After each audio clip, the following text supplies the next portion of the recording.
સમગ્ર ગુજરાતમાં ગણપતિ બાપાના અસંખ્ય મંદિરો આવેલા છે, પરંતુ ગાંધીનગર જિલ્લાના કલોલ તાલુકાના વડસર ગામે આવેલું વડસરિયા ગણેશ મંદિર પોતાની અનોખી જ ઓળખ ધરાવે છે।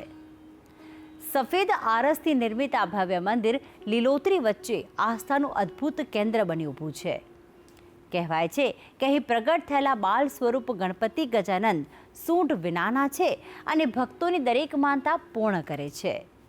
તો ચાલો આજે કરીએ વડસરિયા ગણેશના પાવન દર્શન અને જાણી લઈએ આ ચમત્કારિક ધામનો મહિમા। આમ તો સમગ્ર ગુજરાતમાં પાર્વતી નંદન શ્રી ગણેશના અસંખ્ય મંદિરો આવેલા છે, પરંતુ આજે આપને દર્શન કરાવીશું ગાંધીનગર જિલ્લાના કલોલ તાલુકામાં વડસર ગામે આવેલા ગણેશ મંદિરના। આ પવિત્ર ધામ વડસરિયા ગણેશના હુલામણા નામે જગપ્રસિદ્ધ છે। વિશાળ મંદિર પરિસરમાં લીલોતરી વચ્ચે કલાત્મક બાંધણીવાળું આ મંદિર જાણે મનોરમ્ય લાગે છે। સફેદ આરસમાંથી નિર્માણ પામેલા આ મંદિરની કલાત્મક કારીગરી ઉડીને આંખે વળગે છે। વડસરિયા ગણેશનું પ્રાગટ્ય કેવી રીતે થયું તેની સાથે પણ અદ્ભુત કથા જોડાયેલી છે। આજથી ઘણા વર્ષો પહેલા આ સ્થળે માત્ર જંગલ હતું, ત્યારે એક સ્થાનિક વ્યક્તિની પાળેલી ગાય રોજ આ સ્થળે આવીને પોતાનું દૂધ વહાવી દેતી। ત્યારે ગામ લોકોએ આ સ્થાને ખોદકામ કરતા જમીનમાંથી ગણપતિની પથ્થરની આ પ્રતિમા પ્રગટ થઈ। શ્રી ગણેશની સાથે રિદ્ધિ સિદ્ધિની પ્રતિમા પણ આ મંદિરમાં સ્થાપિત છે।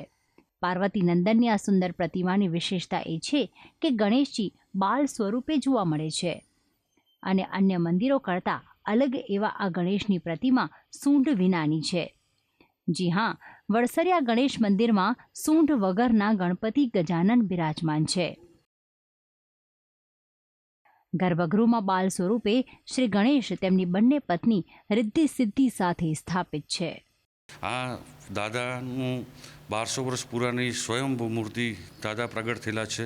એમાં એ સૂંઢ વગરના ને જેને નાગ કહેવાય, જેને આદિ ગણેશ બાળ સ્વરૂપ તરીકે ઓળખાય છે, આ સ્વયંભૂ પ્રગટ થયેલા છે। આ સરેરાશ 1200 વર્ષ પુરાની મૂર્તિ છે, બરાબર। અને જે અહીં સર્વે મનોકામના લઈને આવે છે, 1-2 મંગળવાર અથવા 1 ચોથે તો પરિપૂર્ણ કરી દેશે, એટલું પ્રાગટ, એટલો એમનો દાદાનો પરચો છે।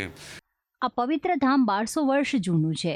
વર્ષોથી અહીં આવતા ભક્તો શ્રદ્ધાભેર ગજાનન સામે નતમસ્તક થાય છે। કહેવાય છે કે પાર્વતી નંદનના ચરણોમાં સાચા મનથી માનેલી માનતા તેઓ ચોક્કસ પૂર્ણ કરે છે। એવા અસંખ્ય ભક્તો છે કે જેમણે 1 કે 2 મંગળવાર અહીં દર્શન કર્યા હોય અને તેમના મનોરથની પૂર્તિ થઈ હોય। ખાસ કરીને વિદેશ જવા ઈચ્છતા શ્રદ્ધાળુઓ માટે તેમનું સપનું સાકાર કરવામાં દુંદાળા દેવ આશીર્વાદ આપે છે। અહીંયા દર ચોથે હજારોની સંખ્યામાં અહીંયા ભક્તો આવતા હોય છે અને એમની મનોકામના અહીંયા બધી એમની પૂર્ણ થતી હોય છે। જે બહાર જવાની ઈચ્છા ધરાવતા હોય, ધારો કે અમેરિકા છે, આ છે, તો એ લોકો અહીંયા આવીને 1 વખત તો 2 વખત 2 ચોથ ભરવામાં ત્યાં સુધી એમને વિઝાનું એમનું કામ પરિપૂર્ણ થઈ જતું હોય છે। કહેવાય છે કે દર વર્ષે આવતી ગણેશ ચતુર્થીના દિવસે અહીં મેળા જેવો માહોલ હોય છે। રાજ્યભરમાંથી અને વિદેશથી આવતા શ્રદ્ધાળુઓ ગણેશ ચતુર્થીના પાવન દિવસે ખાસ શ્રી ગજાનનના દર્શન કરે છે। આ ઉપરાંત દર મંગળવારે પણ ગજાનનના દર્શન કરવાનો મહિમા ઘણો જ છે। તો આમ વડસરિયા ગામનું આ ગણેશ મંદિર ભક્તિ અને શ્રદ્ધાના પ્રતીક સમાન છે, જે તમામ શ્રદ્ધાળુઓના મનમાં ખાસ સ્થાન ધરાવે છે। ભક્તિ સંદેશ ન્યૂઝ।